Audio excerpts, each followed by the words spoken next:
Hello everyone, welcome back to our channel. Today we will learn about the writs. आज हम writs के बारे में जानेंगे जो सुप्रीम कोर्ट और हाई कोर्ट इशू करते हैं. So let's start. पहले देखते हैं writ का मीनिंग क्या होता है. Writ is an order, direction or warrant issued by the court. Court के थ्रू इशू किया गया कोई ऑर्डर, डायरेक्शन या वारंट को रिट कहते हैं.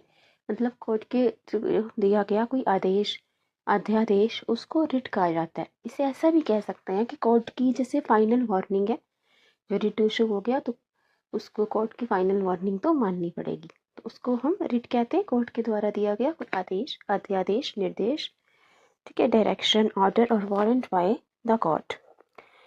The Supreme Court under Article 32 and the High Court under Article 226 can issue 5 types of writs.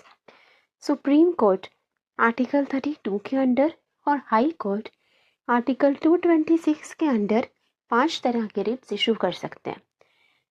ठीक है, सुप्रीम कोर्ट और हाई कोर्ट दोनों ही रिट्स इशू कर सकते हैं. सुप्रीम कोर्ट आर्टिकल 32 के अंडर सुप्रीम कोर्ट रिट तभी इशू कर सकते हैं अगर किसी सिटीजन के फंडामेंटल राइट का वायलेशन हुआ है, उसके मौलिक अधिकारों का उल्लंघन किया गया है, तो वो सुप्रीम कोर्ट रिट इशू कर सकता है उस केस में. और हाई कोर्ट भी रिट इशू कर सकते हैं आर्टिकल 226 के अंडर.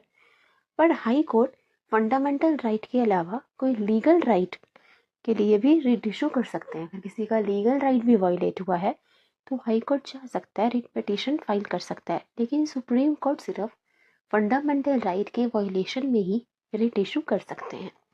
तो ये डिफरेंस होता है सुप्रीम कोर्ट और हाई कोर्ट की रिट जुरिसडिक्शन में. अब हम देखते हैं types of writs. 5 types of writs होते हैं, उन्हें एक एक करके समझते हैं. Number 1, habeas corpus. Habeas corpus Latin term है, इसका मतलब होता है it means to have the body of. To have the body of. Habeas corpus can be issued for the liberty of a person who has been illegally detained.